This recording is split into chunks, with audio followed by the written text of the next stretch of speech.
Selles videos räägiksin sellisel teemal ja sellisest selfist nagu politsei. Jah, politsei.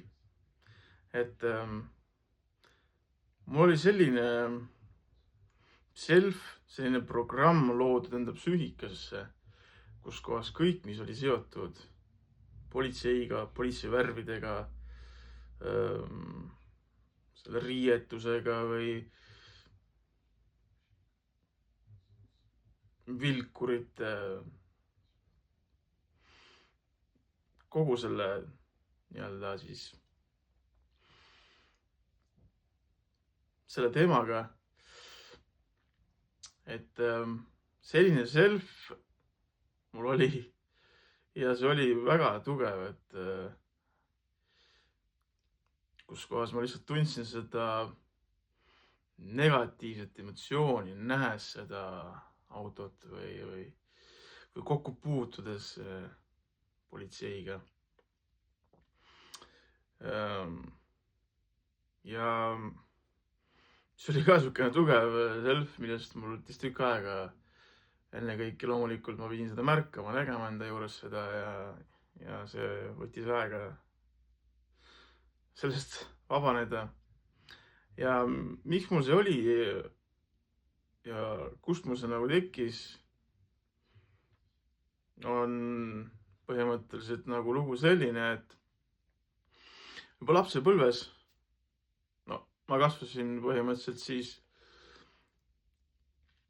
90-ndatel, eks ju, põhimõtteliselt üles, et minu lapsepõlv oli sellel ajal. Ja see kriminaal ja kogu see selline elu oli nagu, ma ei tea, nagu osa sellest maailmast, kus mina tol hetkel elasin ja kus ma ennast nägin. Mulle tol hetkel tundus, et terve maailm on ennast täis joonud,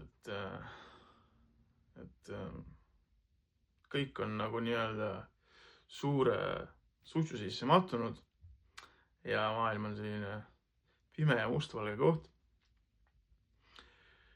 Ja see kriminalism nii-öelda vohas lausa, et kes on tugevam, jääb nagu siis põhimõtteliselt ellu ja kõiksugused skeemid ja skeemitamised. No, ma ise lihtsalt puutusin selle kriminalismiga või kriminaaliga lihtsalt varases eas juba kokku ja seal paratamatul oli see, et politsei ja kõiksugused nii-öelda siis sellised organid, mis olid sellega seotud ja nagu põhimõtteliselt ju nagu ikka, et pätid tuleb kinni püüda ja korrale kutsuda. Aga tol hetkel olin mina see nii-öelda, keda pidi korrale kutsuma ja tihti oli kokkupuuteid siis politseiga erineval moel, kus siis pidi kas varjama mingisuguseid enda toiminguid politsei eest või siis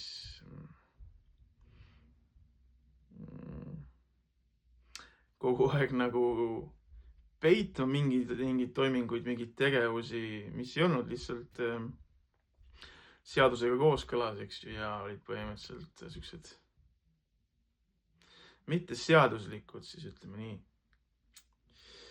Ja minu enda nii-öelda siis suhtumine tol hetkel endasse ja elusse ja teistesse inimestesse oli muidugi niisugune väga küllaltki madalal selles suhtes ja negatiivne.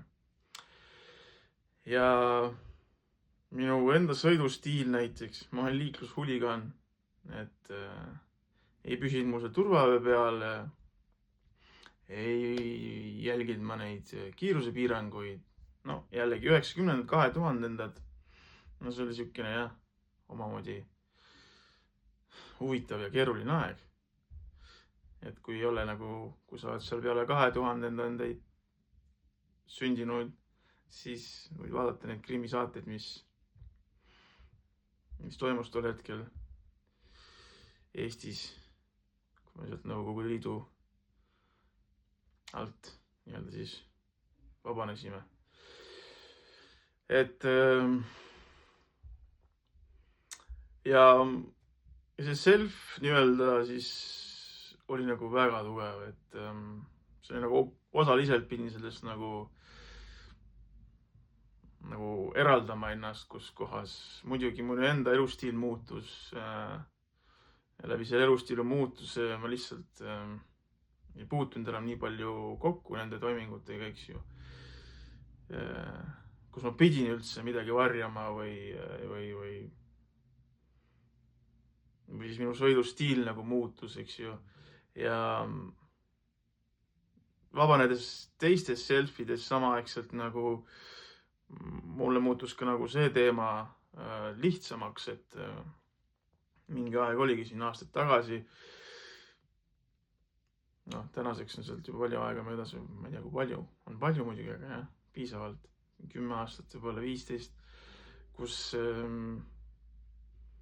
tugevamad muutused toimusid mu elus ja ma lihtsalt mingi aeg siis tabasin ennast selle koha pealt, et mul on nagu reaktsioon, tugev reaktsioon nagu politseiautode vastu ja siis ma lihtsalt hakkasin nagu vaatlema seda teadlikult, et okei, siukene lugu ja lihtsalt siis hakkasin tasapisi eraldama ennast sellest teadlikult, vaatama neid mõttemustreid seal taga, mis uskumused mul olid siis nagu politsei kohta, mille ma siis noores eas lõin.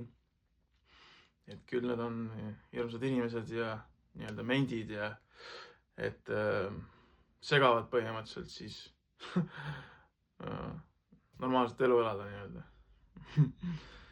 Et jah, olid ka sellised huvitavad uskumused. Ja, aga neist on nagu nüüdseks vabanetud ja täna, kui ma näengi politseiautot või puutun kokku politseiga, siis ma olen täiesti rahus ja mul ei ole seda reaktsiooni, seda selfie enam enda sees, et ma olen sellest lahti lõiganud ja see on nagu hea tunne. Ja kui vaadata neid selfie, kui palju mul nüüd olnud on, siis sa võid ette kujutada, mis toimus minu psüühikas.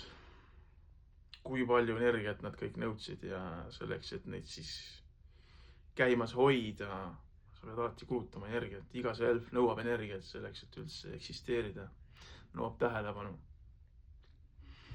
Ja põhimõtteliselt läbi nende selfidesega siis lood uuesti seda elu ja seda kogemust tõmbad oma ellu. Et selline siis self, mis oli seotud politseiga ja nii on.